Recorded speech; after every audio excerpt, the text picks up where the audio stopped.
Hello student, welcome back DK sir classes. आज की video class 12 के बच्चों के लिए काफी इंपॉर्टेंट है।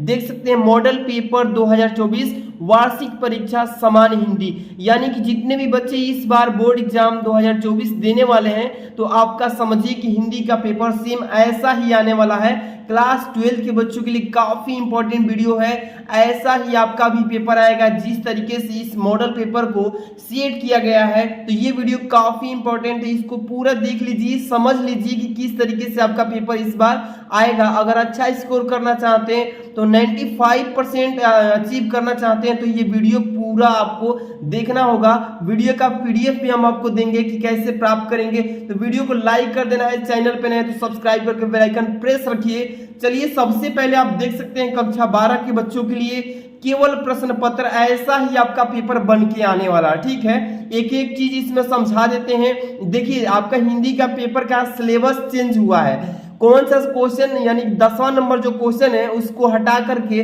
वहां पे अपठित गद्यांश को सेट किया गया है, तो वो भी चीजें इस वीडियो में क्लियर कर देंगे।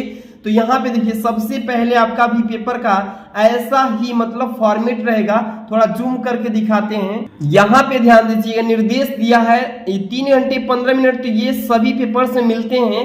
यहाँ पे निर्देश दिया है कि प्रारंभ के 15 मिनट परीक्षार्थियों को प्रश्न पत्र पढ़ने के लिए निर्धारित किया जाता है। तो ये सभी प्रश्न पत्र में लिखा हुआ होता है। सेकंड नंबर लिखा है कि संपूर्ण प्रश्न पत्र 2 भागों में यानी कि खंड क और खंड ख में विभाजित रहेगा, यानी बटा रहेगा। इसके बाद देखिए तीसरा कह रहा है कि सभी प्रश्न अनिवार्य, यानी कि एक भी क्वेश्चन आपको छोड़ना नहीं है। इसके बाद आपको खंड क से स्टार्ट हो रहा है। देखिए खंड क ऐसा ही आपका पेपर आएगा सेम, तो अच्छे से तैयार कर लीजिए। एक एक क्वेश्चन का यहाँ पे वह विकल्पी का आंसर भी आपको बताते चल रहे हैं। देखिए पहला का क ऐसे ही आपका भी आएगा कि उपन्यास विधा पर आधारित रचना कौन सी है? स्कंदगुप्त, गोदान, इसके बाद अशोक के फूल, इसके बाद चिंतामणि। तो बहुत सारे बच्चे तैयारी भी कर लिए हैं, तो अपना अपना आंसर कमेंट बॉक्स में बताते चलिएगा 10 बहुविकल्पी का आप कितना सही आंसर दिए हैं। ठीक है, पहला स्टार्ट हो गया। तो उपन्यास विधा पर आधारित रचना कौन सी है? तो सभी बच्चे को याद है कि गोदान है,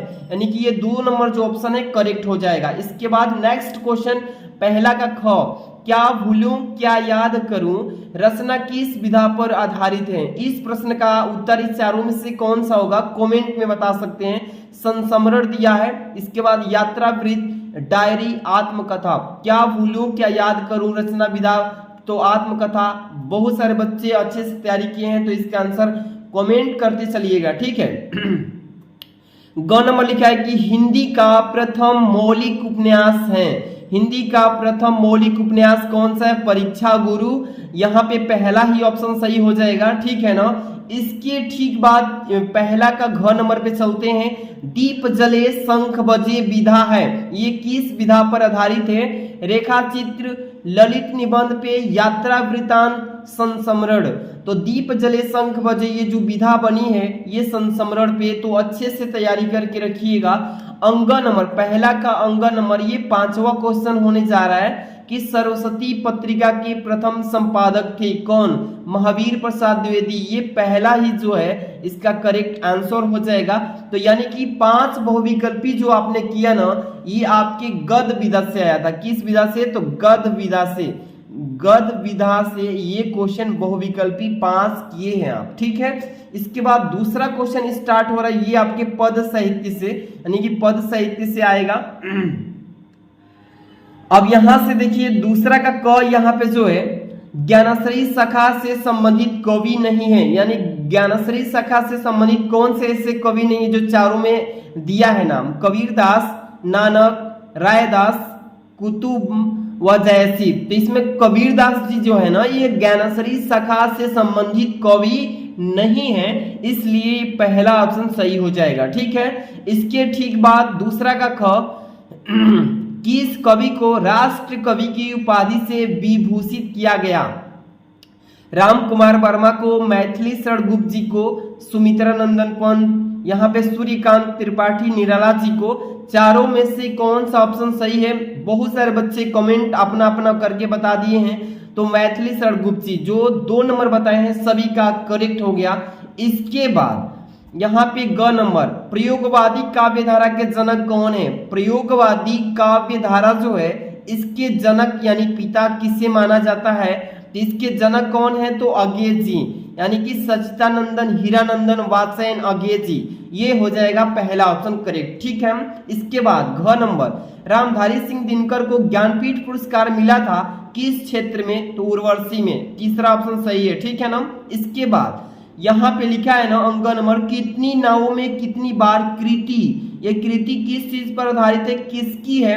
हरिवंश राय वसंत की, सुमित्रा नंदन पंत की, कि गिरजा कुमार माथुर जी की, कि सच्चिदानंदन हीरानंदन वात्स्यायन अज्ञेय जी की। ये चौथा ऑप्शन सही है।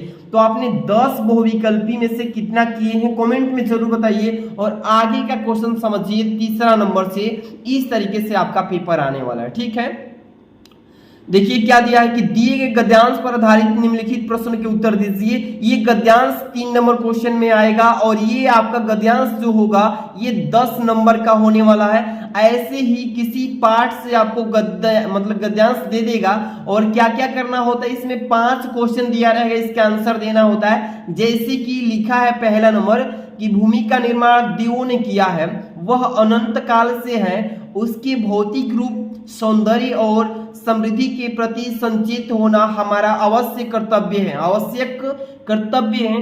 भूमि के पार्थिव स्वरूप के प्रति हम जितने अधिक जागरूक होंगे उतने ही हमारी राष्ट्रीयता बलवती होगी, हो सकेगी। मतलब कि ऐसे ही आपको दिया रहेगा गद्यांश, ठीक है ना। यही है इसके आगे का गद्यांश, तो आपको अच्छे से पढ़ लेना है पूरी, ठीक है। और ये गद्यांश 2019 में 22 में पूछा गया था। 5 क्वेश्चन दिया रहेगा, जैसे कि इसमें देख पा रहे हैं आप क्या लिखा है इसमें कि उपरयुक्त गद्यांश के पाठ और लेखक का नाम बताइए। तो ये किस पाठ से लिया गया है, तो इसके बाद इसके राइटर कौन है। तो ये जो गद्यांश है आप ट्रिक से समझ पाएंगे। तो ट्रिक इस मतलब कि किसी भी गद्यांश में उस पाठ का नाम जरूर दिया होगा, ट्रिक से समझेंगे तो इसमें 2 नंबर आपको मिल जाएगा। पाठ का नाम लेखक का नाम बता देंगे, ठीक है। ऐसा ही पेपर आने वाला है। रेखांकित अंश की व्याख्या करने के लिए अंडरलाइन जो किया है यहां से यहां तक का इसका भाव बताना है। राष्ट्रभूमि के प्रति हमारा आवश्यक कर्तव्य क्या है, इसी में इस गद्यांश में इसी का प्रश्न का उत्तर दिया है। देखिए लिखा है ना कि भौतिक रूप सौंदर्य और समृद्धि के प्रति संचित होना हमारा आवश्यक कर्तव्य है। मतलब कि प्रश्न जितने भी दिया है ना इसमें काफी इसी में से इसका आंसर देना है। तो इसी तरीके से 5 क्वेश्चंस रहेंगे। एक अथवा में भी गद्यांश देखने को मिलेगा, ठीक है ना। यहाँ पे देख पा रहे हैं आप, इस तरीके से आप किसी एक को करेंगे। भाषा स्वयं संस्कृत का एक अटूट अंग है, तो आप चाहें तो उसको कीजिए या चाहें तो इसको कीजिए। तो किसी एक को करना है तो आप चाहें तो जो आसान लगे वो कर लीजिएगा। इसके बाद चौथा नंबर क्वेश्चन आप देख पा रहे हैं। चौथा नंबर क्वेश्चन क्या है कि दिए गए पद्यांश पर आधारित निम्नलिखित प्रश्न के उत्तर दीजिए। और ये पद्यांश जो है ये भी 10 नंबर का पेपर में आता है, ठीक है। देखिए यहाँ पे मैं निर्भरी दुख की बदली, स्पंदन में चिर निरस्पंदन बसा, क्रंदन में आहत विश्व हंसा, नयनों में दीपक से जलती पलकों में निर्झरड़ी मछली। तो इस तरीके से यहाँ पे आपको पूरा पद्यांश को अच्छे से पढ़ना है। पूरा पद्यांश जैसे ही पढ़ेंगे इसमें 5 क्वेश्चंस दिए रहेंगे, जैसे कि उपयुक्त पद्यांश के शीर्षक यानी पाठ का नाम और कवि का नाम दोनों बता देंगे, 2 नंबर मिल जाएगा, ठीक है। रेखांकित अंश की व्याख्या करना है, जो ये अंडरलाइन किया है एक लाइन, इसी का आपको क्या करना है भाव बता देना है हिंदी में।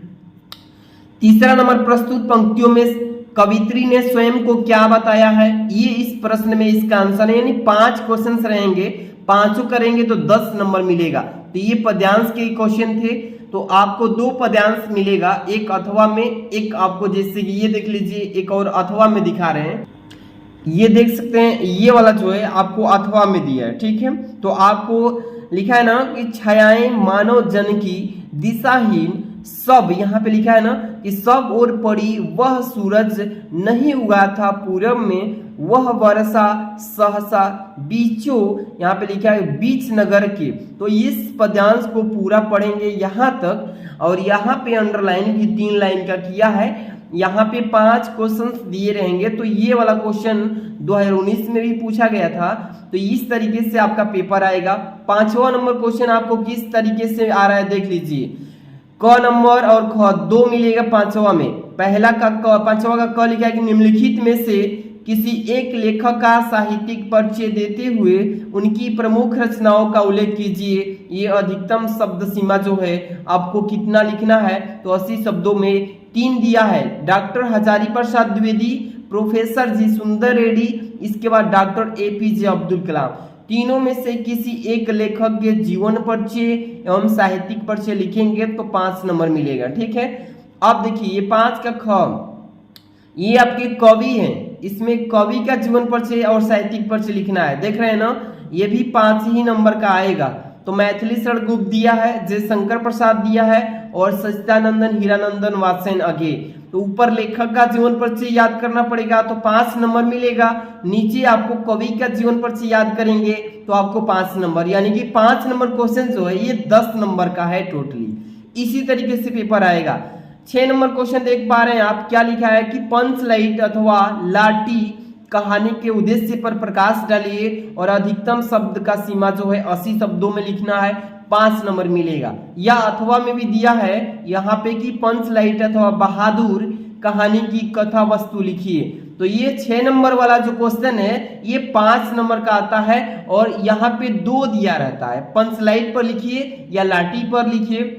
यहाँ पे पंच लाइट या अथवा बहादुर पर लिखिए। तो ये क्वेश्चन काफी इंपॉर्टेंट था। इसके बाद 7 नंबर जो क्वेश्चन आप देख पा रहे हैं, स्वपठित खंड काव्य के आधार पर किसी एक खंड के किसी एक प्रश्न का उत्तर दीजिए। अधिकतम शब्द सीमा जो है शब्द सीमा 80 शब्द में, ये 5 नंबर का। ये 7 नंबर जो क्वेश्चन आप देख पा रहे हैं ये जिला वाइज आता है, हर एक जिले का, मतलब 5 जिले में ये क्वेश्चन मान लीजिए कि पहला आएगा कि मुक्ति यज्ञ खंड काव्य का कथानक संक्षेप में प्रस्तुत कीजिए या मुक्ति खंड काव्य के नायक का चरित्र चित्रण कीजिए। तो ये जिला वाइज आता है, आप किस जिले से हैं उसके अनुसार मैं आपको इंपॉर्टेंट क्वेश्चन ये बता दूंगा। आप अपना जिला कमेंट बॉक्स में जरूर कमेंट कर दीजिएगा। आगे चलते हैं, यहाँ पे खंड ख, खंड क से आपको टोटल 7 प्रश्न पूछे जाएंगे और खंड ख जो होगा अब यहाँ से स्टार्ट होता है, ये संस्कृत भाग से आएगा। ठीक है, इसमें 8वां नंबर क्वेश्चन से स्टार्ट किया जाएगा। आप देख रहे हैं ना कि क नंबर कि दिए गए संस्कृत गद्यांशों में से किसी एक का संदर्भ सहित यानी हिंदी में अनुवाद कीजिए। ये 7 नंबर का पेपर में आता है। देखिए जैसे कि आधुनिक जगति पश्चिल सिद्धांतः नवीनम राजनैतिकम स्वरूपम गृहवंतनः एवं च व्यस्थिता, ये वाला जो गद्यांश आप पढ़ रहे हैं यहाँ तक है। देख लीजिए, इस गद्यांश को आप अच्छे से पढ़िएगा। देखिए यहाँ तक पढ़ेंगे तो इसका पहले क्या लिखना है, संदर्भ लिखेंगे। क्या लिखेंगे, इसका संदर्भ लिखेंगे। इसके बाद इस पूरे गद्यांश का हिंदी में अनुवाद करेंगे तो अब जाके 7 नंबर आपको मिलेगा। अगर ये गद्यांश नहीं कर पाते हैं तो अथवा में भी दिया रहेगा नीचे, यहां तक है ना, किसा शकुनी सटे, ये वाला जो गद्यांश आप देख पा रहे हैं इसका अगर चाहे तो करेंगे या तो उसको करेंगे, किसी एक ही को करना है तो आप 7 नंबर पाएंगे। यहाँ पे क्वेश्चन नंबर 8वां का ख देखिए क्या कह रहा है। इसमें इस तरीके से आएगा कि दिए गए श्लोक में से किसी एक का संदर्भ हिंदी में अनुवाद कीजिए। देख रहे हैं ना, ये आपको दिया है कि निंदनतु, यहाँ पे नीति निपुड़ा यदि वा स्वतंतु लक्ष्मी समाविशुतु गच्छतु वा यथेष्टम। तो मतलब कि ये पूरा आपको 4-5-6 लाइन का रहेगा। तो आपको इसका श्लोक है, इस श्लोक का संदर्भ लिखेंगे। क्या लिखेंगे, श्लोक का संदर्भ लिखेंगे। ठीक, संदर्भ के बाद इसकी व्याख्या कर देंगे हिंदी में तो आपको 7 नंबर मिल जाएगा। इसको भी अथवा में दिया रहेगा। तो यहाँ पे लिखा ना, जयंतीते महाभागा जन सेवा प्रणयाः। तो आप पूरा ये 2 लाइन का दिया है, इसका अच्छे से संदर्भ और हिंदी में अनुवाद कर देंगे, 7 नंबर मिल जाएगा। ठीक है, इस तरीके से आपका क्वेश्चन नंबर समाप्त हुआ। 9 नंबर देखिए किस टाइप से पूछ रहा है कि निम्नलिखित मुहावरों और लोकोक्तियों में से किसी एक का अर्थ लिखकर वाक्यों में प्रयोग कीजिए। ये आपको 2 नंबर का मिलेगा। क्वेश्चन नंबर 9 लिख रहा है ना कि अपना उल्लू सीधा करना दांतों तले उंगली दबाना, इसका गागर में सागर भरना, ऊंट के मुंह में जीरा। तो यहाँ पे 4 दिया है, किसी आपको एक लिखना है, किसी एक के विषय में लिखेंगे। तो मान लीजिए कि अपना उल्लू सीधा करना, तो इसका पहले अर्थ लिखेंगे, अर्थ लिखने के बाद क्या करेंगे, वाक्य में इसको प्रयोग करेंगे, तब जाके 2 नंबर मिलेगा। ठीक है, इसी तरीके से आएगा। 10 नंबर क्वेश्चन कह रहा है, देखिए यही अपठित गद्यांश है। निम्नलिखित गद्यांश या पद्यांश को ध्यानपूर्वक पढ़कर पूछे गए प्रश्नों में से सही विकल्प का चयन कीजिए। लिखा है ना कि निसंदेह सहजता से हर एक दिन भिन्न भिन्न भूमिकाएं जीती हुए महिलाएं किसी भी समाज का स्तंभ है, लेकिन आज भी दुनिया के हिस्सों में समाज उनकी भूमिका को नजरअंदाज करता है। इसके चलते महिलाओं को बड़े पैमाने पर असमानता, उत्पीड़न, वित्तीय निर्भरता और अन्य सामाजिक बुराइयों का खामियां सहन करना पड़ता है। तो इसी तरीके से पूरा दिया रहेगा, मतलब कि देख पा रहे हैं ये गद्यांश या पद्यांश के रूप में रहेगा, इतना दिया है। अब इस पूरे को अच्छे से एक बार बढ़िया से पढ़ेंगे। अब आपको इसमें एक प्रश्न पूछा रहेगा, देखिए यहाँ तक मतलब कि रहेगा कि चलाई गई, तो यहाँ तक पढ़ लेंगे। इसमें पूछा है क नंबर की गद्यांश के आधार पर बताइए कि महिला सशक्तिकरण की आवश्यकता क्यों महसूस की गई। तो यहाँ पे 4 ऑप्शंस दिए हैं, ठीक है। और इसी गद्यांश को पढ़ेंगे ना, तो इसमें इसका आंसर भी दिया है, तो आसानी से 5 गद्यांश का आप आंसर दे देंगे, ठीक है। इजी तरीके से यही चेंज किया गया है सिलेबस में। पहले इसकी जगह पे संधि विच्छेद आता था, क्या आता था, संधि विच्छेद आता था, और विभक्ति और वचन आता था। तो ये दोनों हटा करके इसको पद्यांश गद्यांश को सेट कर दिया है बहुविकल्पी के रूप में, ठीक है। अब यहाँ पे अथवा में भी दिया है, चाहे तो इसको सॉल्व कर सकते हैं। मान लीजिए कि वो नहीं कर पा रहे हैं, तो यहाँ से भी पढ़ करके आप पद्यांश को सॉल्व कर सकते हैं, ठीक है। इस तरीके से आएगा पेपर। यहां से चलिए 11 नंबर क्वेश्चन पे आ चुके हैं। क्या लिखा है इसमें कि क नंबर की निम्नलिखित शब्द युग्मों का सही अर्थ चयन करके लिखिए। देखिए इसमें दिया है पहला कि अभिराम विराम, अविराम, तो इसका अर्थ क्या होगा, सही, सुंदर और लगातार, राम और लक्ष्मण, अब और तब, सुंदर और मजबूत। अविराम विराम का, अविराम का मतलब कि सुंदर और लगातार, तो इसमें से कोई एक का सही है, जैसे क नंबर। तो ऐसे ही क्वेश्चन 2 करने हैं, अंबुज अम्बुद, तो इसमें चारों में से कौन सही है, इस तरीके से चूज करके उत्तर पुस्तिका में लिखना है, ठीक है। यहाँ पे ख नंबर 11 का ख नंबर क्वेश्चन में कि निम्नलिखित शब्दों में से किसी एक शब्द के 2 अर्थ लिखिए। जैसे कॉपी लिखा है, द्विज लिखा है, अली लिखा है, तो 3 दिया है, लेकिन किसी एक को उठाना है, इसके 2 अर्थ लिख देना है, इसी को पर्यायवाची बोलते हैं। इसके बाद ग नंबर, निम्नलिखित वाक्यांशों के लिए एक शब्द का चयन करके लिखिए।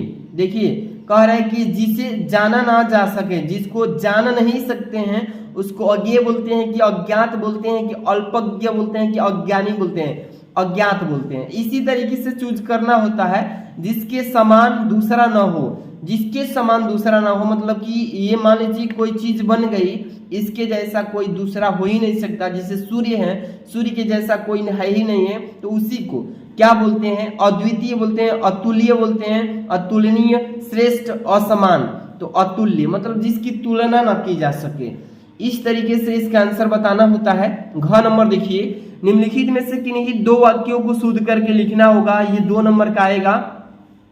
जैसे कि कौन में दोष नहीं होता है, यानी कौन में दोष नहीं होता है, ये अशुद्ध वाक्य दिया है, मतलब गलत वाक्य दिया है, इसको सही करके लिखना होगा कि कौन में दोष नहीं होता, यानी कि किस में दोष नहीं होता है। कौन की जगह पे किस में लगाएंगे, किस में दोष नहीं होता है। बच्चे को काटकर सेब खिलाओ, बच्चे को काटकर सेब खिलाओ नहीं, सेब को काटकर बच्चे को खिलाओ। ये मतलब कि वाक्य गलत दिया है, इसको शुद्ध करके और सही से लिखना होता है। एक और एक 2 करना है इसमें से, ठीक है, 2 वाक्यों को इस तरीके से कर लीजिएगा। यहाँ पे 12 नंबर जो क्वेश्चन आप देख पा रहे हैं कि क नंबर, ख नंबर, ग नंबर, ये 6 नंबर का आएगा, तीनों मिलकर 2-2 नंबर के।